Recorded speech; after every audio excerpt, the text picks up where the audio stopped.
Hello, hello, hello.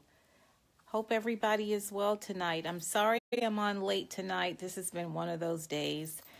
Very excited about the authors, the co-authoring project we did, sharing our prayers. It's going to be a dynamic book with some dynamic authors. We started tonight with the Telesummit. And we will go again tomorrow night, the Telesummit, and I'm on at 7 p.m. And we are selling our book for the first time. Haven't seen it yet. We'll see it Saturday at 3 at Faith Presbyterian Church in Washington, D.C. at 3 o'clock on Saturday. Tonight, I want to talk about domestic violence. I am doing a lot of research for another project that I'm working on, and I looked up some things, and to me there were warning signs, and one in particular that got my interest was from Emily Lockhart, and she wrote this article back in November of 2013. But she listed about 10 things that women go through in regards to sexual harassment. Hey, Bruce, I miss you. We go through a lot when it comes to dating and meeting people for the first time. And I wanted to go through this list with you and hope and pray that you're not going through any of these things now. And gentlemen who are online, hello, Camp. Camp Meeting is watching. This is no offense to the good men out here. I want to focus on the women and the women who are hurting and the women who I would like to help so that they won't hurt anymore. It's a process. And if I don't live but 5 more days, I'm praying that I reach at least 2 women to help them to overcome any hardships that men have brought on into their lives. I'm not a male basher because I know so many good men in life that I'm very proud to know, and I'm proud of their accomplishments, and I'm proud that I know them, period, because they're good men. I am speaking of the ones who are out here as predators, who are out here to hurt women and destroy lives, and that's who I want to focus on tonight. First item that she mentioned is humiliation. Hey, Miss Carolyn, they have a tendency to humiliate you. They treat you as if you don't exist, and they want to shame you. They want to make you feel bad about yourself. And for some reason, women who are not secure within themselves or women who are hurt, they have a tendency to attract this kind of person. So that's why I stress you have to get rid of the pain. You have to get to love yourself. You have to start appreciating who you are. Because if you're single and you're out here dating, you will meet a bad guy. You will attract a bad guy if you do not focus on healing and taking care of yourself so that you won't attract someone who is out to harm you. Humiliation is number 1. Verbal insults. They have a tendency to attack your character, attack your personality, attack your looks, attack your cooking, attack the way you walk, attack the job you have. They start hurting you to make you feel even worse about yourself. Verbal insults. Another one, the most, I won't say this is the worst, But this is the physical one where there's physical violence. I don't know if you all have been watching the news, but just last week, a man doused fire on his pregnant girlfriend. Thank God she lived to talk about it, and her baby lived. And she's a local person. Of course, he's in jail, and I believe he'll be in jail for the rest of his life because he almost took out two people, two human beings, two hearts, and they survived. And I don't understand how another person can put their hands on anybody, but it's prevalent today. And a lot of people are in relationships where somebody is hurting them, harming them, and they're doing everything in their power to keep the peace so that they won't get hurt, but they are getting hurt. That's physical violence when somebody is abusing you. Controlling behavior is another one where they control you. They tell you where to go. They tell you when to go to bed. They tell you what to eat. They tell you when to lose weight. They tell you when to gain weight. They tell you what to read. They tell you what you can wear day by day. They tell you what jobs you can have. They tell you to quit your job. They tell you to get a job. They control your life. They control you completely. Hey, cousin. Hey, Michael. They control your life. They want to take over your life. Then there's the unpredictable mood swings. Today you'll get Mr. Charming. Tomorrow you'll get the monster. You don't know what you get from day to day, so you're always on eggshells trying to figure out who you're sleeping with from day in and day out. The mood swings. You don't know who you're going to get. You don't know when it's going to happen. You could be having a beautiful day. You could be holding hands at the park, and all of a sudden you're talking to this monster and he's squeezing your hand versus holding your hand like you are the love of his life. They're monsters. One minute they're with you, the next minute they're somebody else. Hi, nephew. Picking at faults. They don't like your hair color. They don't like your nose. They don't like the way you rub your nose in the morning. They don't like the way you brush your teeth. They don't like the TV stations that you watch. They don't like the books you read. They pick at everything that you do. And we wonder why we're the way we are. They wonder why. You wonder why so many women are bruised, or so many women are angry, or so many women are introverted, or so many women are scared because they have been in an abusive relationship. Alienating your friends and family. Oh yeah, that's a big one. They will tell you things about your family members to get you on the bandwagon with them so that you wouldn't even trust your family members. They will start saying, hey, your mom said this about you the other day. I didn't want to tell you, but she said, she agreed with me that you have a lot of issues that you need to deal with. Okay, so he starts with mom. Then he says, oh, you should have heard what your sister said the other day. I told you to stay away from them. I told you they're jealous of you. They're jealous of where we live. They're jealous of how I take care of you. They don't have any interest in you. You need to leave them alone. That's how they do. They divide and conquer. If they're going to plan on hurting you, they don't want your mother to see. They don't want your father to see. They don't want your siblings to see you. And they don't want your co-workers around. And they certainly don't want your friends around. So they alienate you from everybody. That's how they operate. This is how an abusive person does a woman. Hello, John. Manipulation.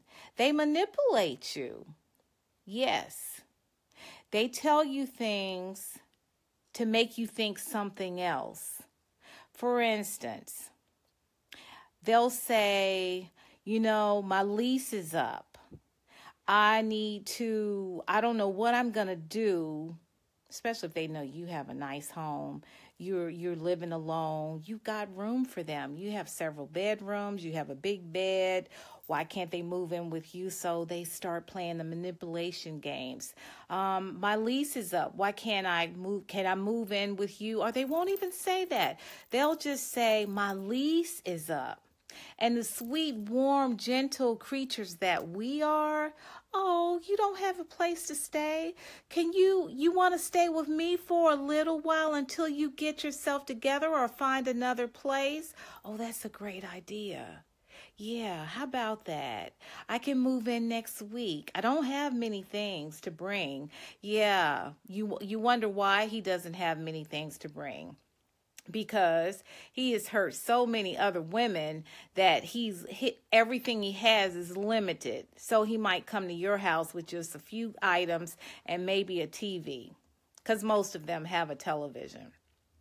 So you have to be careful about being manipulated, because they're very good at manipulating people. The last one is calculated outbursts.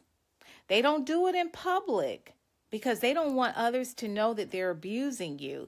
So if you just so happen to go in the kitchen when the party is in the dining room, and you go in the kitchen and he comes in behind you and he yanks at your arm and says something to you in a derogatory fashion, that is a calculated outburst. And when your friend, your host, or your hostess comes into the kitchen where you are, all of a sudden he's a great guy again. He's a charming guy that you fell in love with.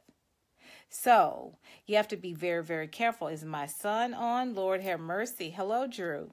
I love you. I miss you. So you have to be very careful about that. Those calculated outbursts, that is the scary man that starts out with the controlling behavior, unpredictable mood swings, but he knows when to turn them off and he knows when to turn them on. So you have to be very, very careful about men who have those type of characteristics, because all of those equal one thing, and that is domestic violence. And you have to be very careful. And those that are single, that are going out here dating, those are warning signs. They may be very, very charming.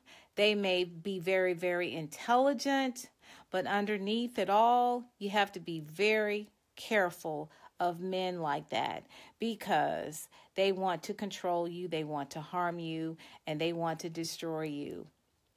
And you have to be very careful about who you bring into your life for those reasons. And that's why, ladies, I stress more than ever, you have to be confident in who you are. You have to love yourself. You have to clean up all the dirt that's in your heart where somebody has trampled on your heart. You have to clean it up. That is your responsibility to do that. And when doing so, you are allowing yourself to heal. And when you allow yourself to heal, my friend, you start to generate people in your life who have also healed, who are loving, who are gentle, who are supporting, who would never hurt you, who will never belittle you, who will never berate you, who will always take care of you. Hey, cousin Jackie, that's what you need to do. I'm telling you, all you got to do is listen. I promise you I won't lead you down the wrong path, because I am still a rose no matter what I've been through, and you are still a rose, please, please, please heal. Take time to heal. Take time to know who you are. Take time to evaluate all the things that you feel have gone wrong in your life. It's okay. Nobody in this world is perfect. Only God is perfect. So it's okay to have made major mistakes. It's okay to have been in an abusive relationship. You didn't know, but you don't have to stay there. You don't have to stay there. God is wonderful. I'm telling you, if you take the first step to come out of a bad relationship, God will help you. You will be surprised. You will see how all of the pieces will come together. You will meet people that are going to connect you with who you need to be connected to get another place, to get another vehicle, to get a job, to get clothing, to get your kids in other schools. You don't have to tolerate abuse in your life. A lot of people, I've had friends who, matter of fact, forget the friends, I've been in an abusive situation, mostly emotional. I will not know, no physical, but I didn't know. I was younger. I did not know that emotional abuse is still abuse. And my parents told me, because we lived in a beautiful home, my parents said, you're not going to live that nice if you are by yourself. This is what my parents said. I said, no. I'd rather be in a shelter with my children than to be in a beautiful home that I decorated from the ground up. I'd rather be in a shelter than to be in an abusive situation where my children see the abuse and they end up doing the same with their children, and the cycle goes on and on and on. We have a responsibility to stop it, and when we stop it, we have a responsibility to heal, because it doesn't go away just because you moved away. You have to start working on what's going on in the inside. That's what I wrote about, The Little Girl Inside, Owning My Role in My Own Pain. That was my first book. And that book talked about growing up, getting rid of all the things that kept me thinking about how it should have been, and forcing it to be that way when it really wasn't that way. So I was not realistic. I was in fairy tale lane, and I was there for a long time. But I woke up, I got healed, I put God first, and I'm telling you, yeah, it was hurtful. I lost a lot. I lost a lot of material things. But I tell you one thing, I got my mind. My heart is right.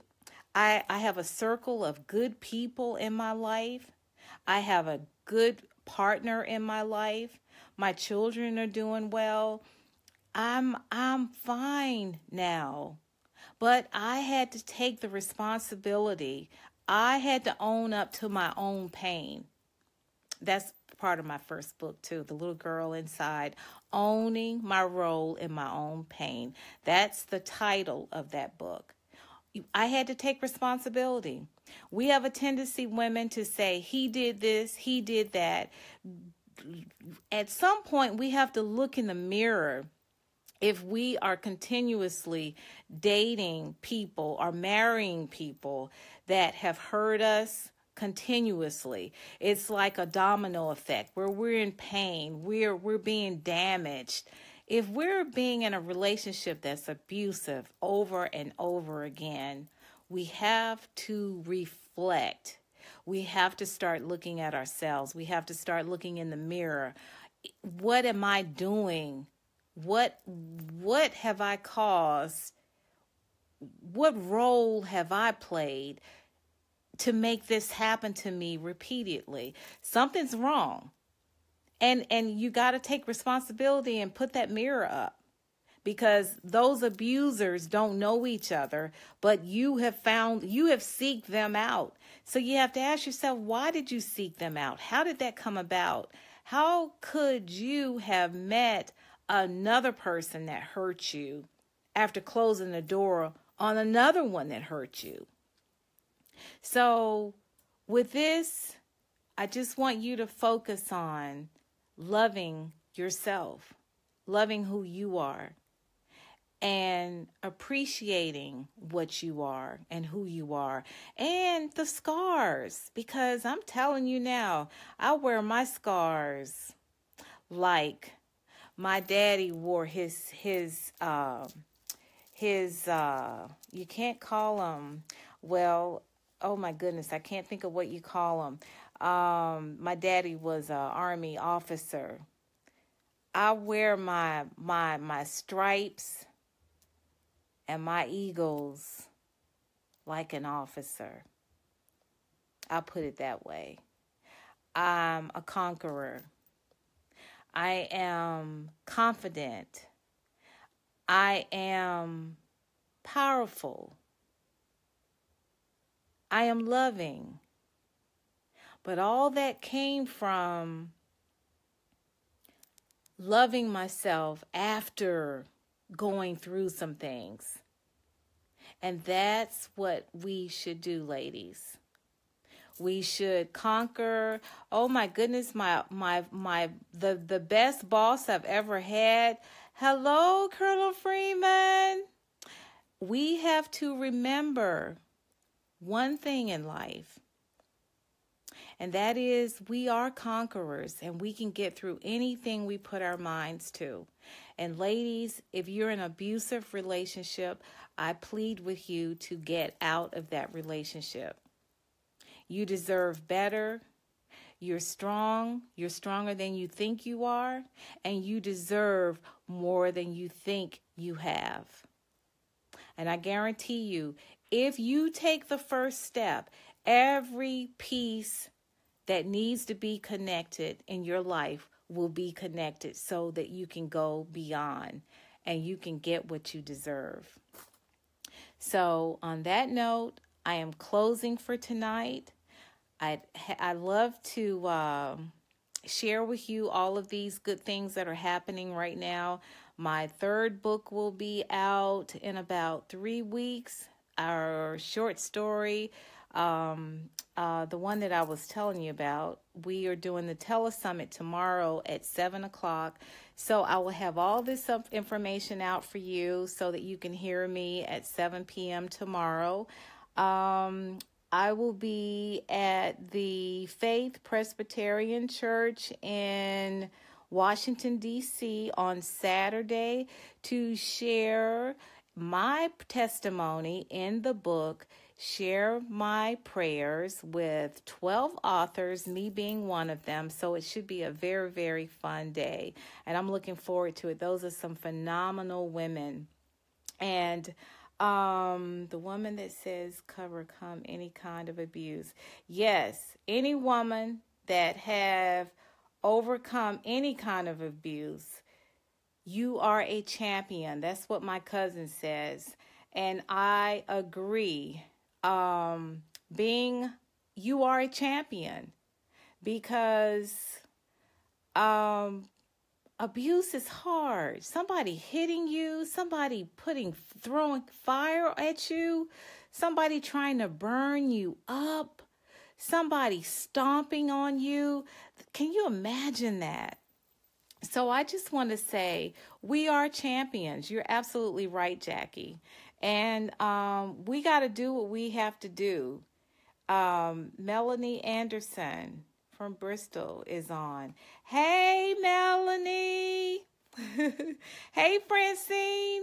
I just want to say thank you all for listening.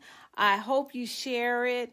I'm trying to get all of this out because I want to help somebody because I've been helped. and that's my goal here. Um, we need to help each other. And sisters, we need to love each other. We need to support each other. We need to be there for each other. There is so much hurt and there's so much hate going on. And sisters, we can't afford to be hating on each other. We have to take care of each other and look out for each other to make sure that this abuse stops. This abuse has got to stop. This sexual harassment, women being beat by their husbands, trying to keep it on the down low so they can continue to live like they live, or worse, to keep this man in the limelight when he is hurting his wife. And you better bet they got some daughters and they have some sons, and these sons are going to repeat what they see with their wives, and these daughters are going to get beat up because they see their mamas getting beat up. We have to break these cycles. We just have to break them, and we can do it together. We are champions, ladies. I love you all. Melvin, Philip, Lawrence, thank you so much for being on tonight. I love you, cousins. Thank you, Miss Carolyn. Francine, I'll see you guys next time. I am on every Thursday at 8 o'clock. Thank you. Good night. I am still a Rose. I love you.